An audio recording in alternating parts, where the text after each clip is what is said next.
Erik komentari Ahok, beliau figur bersih punya track record, ditulis oleh Monica Wariza dari cnbcindonesia.com. Sebelum kita lanjut, jangan lupa subscribe dan nyalakan loncengnya agar Anda menjadi yang pertama mendapatkan informasi dari jurnal terupdate. Sudah hampir setahun Basuki Cahayapurnama alias Ahok alias BTP menjabat sebagai komisaris utama di PT Pertamina Persero. Akan tetapi, sosok Ahok masih saja memicu perdebatan di kalangan publik. Baru-baru ini, Ahok yang telah memaparkan bobrok Pertamina mendapatkan cemooh publik. Bahkan ada pula sejumlah kalangan yang meminta dia untuk diganti. Menteri Badan Usaha Milik Negara atau BUMN Erick Thohir menyebutkan, pengangkatan Ahok sebagai salah satu sosok penting di Pertamina didasarkan atas track record pekerjaan. Ahok pun dinilai sebagai bersih. Ia menyamakan penunjukannya ini dengan nama lainnya seperti Amin Sunaryadi yang merupakan mantan wakil ketua KPK sebagai Komut PLN dan Chandra Hamzah yang juga merupakan mantan wakil ketua KPK sebagai Komut BTN. Saya rasa sama, saya sudah jawab. Figur seperti Pak Ahok, Pak Amin, Pak Chandra Hamzah itu figur-figur yang bersih, figur yang punya track record menghasilkan pekerjaan yang baik. Nah, karena itu kita angkat. Tentu masing-masing komisaris mempunyai karakter yang berbeda-beda, kata Erik dalam video dari akun YouTube Karni Ilyas Club dikutip Minggu 1 November 2020. Meski saat ini banyak terjadi penolakan di publik terkait dengan posisi Ahok, Erik menegaskan yang penting orang tersebut menjalankan posisinya ini dengan amanah. Bahkan dia mencontohkan perbedaan pendapat ini dengan kerjasama Joko Widodo dan Prabowo Subianto yang saat ini bahkan bisa bekerja sama meski sebelumnya menjadi pesaing dalam pemilihan presiden. Sama juga indahnya Indonesia kita nikmati, ya ketika bagaimana Pak Presiden kita mengajak Pak Prabowo atau Menteri Pertahanan Prabowo Subianto bergabung ke dalam pemerintahan. Saya rasa justru ini yang bisa menjadi contoh. Kita berbeda pendapat, tapi jangan juga menghancurkan bangsa ini, ujar Erik. Modiar, ketahuan sebar hoax, RR hapus tweet Tengku Zul disleding Ferdinand, ditulis oleh Nina Nur dari siwer.com. Sebelum kita lanjut, jangan lupa subscribe dan nyalakan loncengnya agar Anda menjadi yang pertama mendapatkan informasi dari jurnal terupdate. Sebenarnya sudah gemes banget lihat kelakuan kedua orang ini. Mana caper, sebar hoax pula. Yang satu katanya ulama, punya jabatan di MUI tapi demen nuding-nuding sebar fitnah soal apa saja yang dikeluarkan oleh pemerintah. Masih ingat kan ceramah Tengku Zul soal RUU PKS atau penghapusan kekerasan seksual pada tahun 2019? Katanya itu sama dengan pemerintah melegalkan zina. Ada pasal yang menyediakan alat kontrasepsi. Sampai di sebuah tayangan televisi, dia sendiri kelimpungan mencari pasal yang dimaksud ketika didesak untuk menunjukkannya. Akhirnya minta maaf ke publik, lalu lupa dengan kesalahan ini dan mengulanginya lagi. Demi apa? Demi kembali ke zaman Orba yang dijunjungnya itu. Sementara Rizal Ramli ini selalu merasa sok pintar, lebih presiden dari presiden. Padahal dia sendiri pernah dipecat oleh Presiden Jokowi. Tapi kenapa pada tahun 2019 juga menyebarkan info yang salah soal surat utang dan akhirnya menghapus cuitannya sendiri. Sekarang Rizal Ramli ini masih saja sok menggurui Presiden Jokowi, pokoknya yang paling tahulah. Apalagi dia ini juga bergabung di kami, gerombolan yang merasa paling bermoral di tanah air. Rizal juga menggugat ketentuan presidential threshold agar tak perlu dukungan partai kalau mau nyapres. Mau nyapres?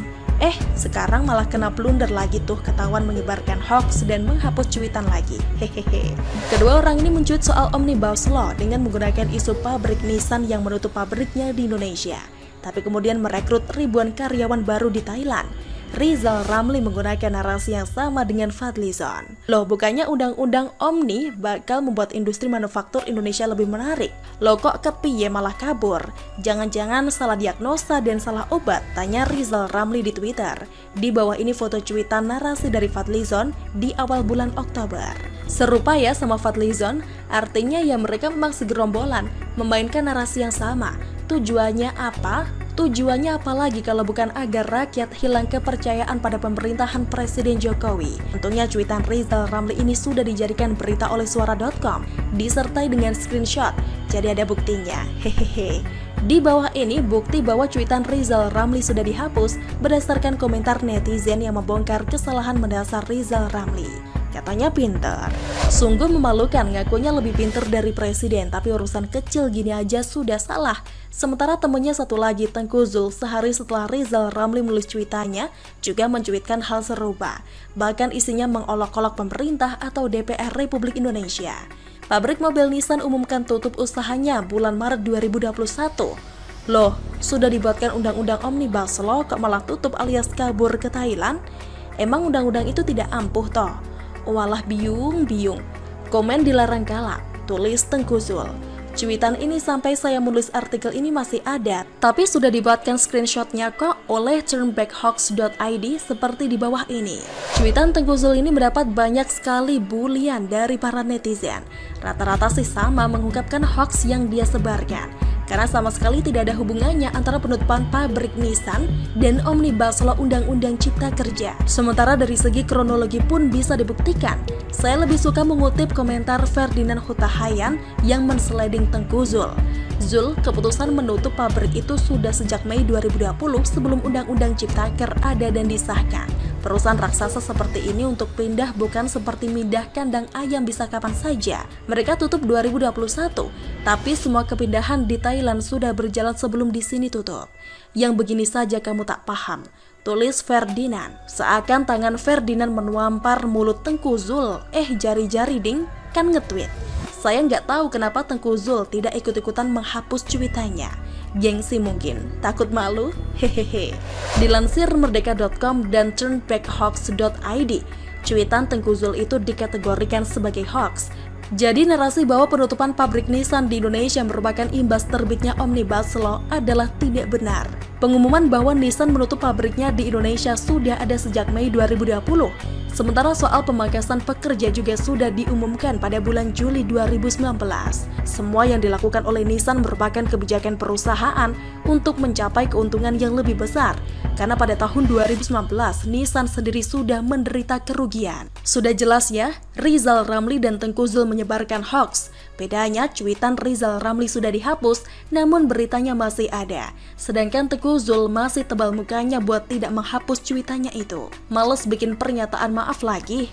Takut ketahuan publik, tapi kok ya masih saja ada netizen kadrun yang mengamini cuitan hoax Tengku Zul itu. Ulama kok nge-hoax, pengurus MUI pula. Apa MUI akan berdiam diri saja membiarkan ulama macam Tengku Zul ini menyebarkan informasi yang menyesatkan?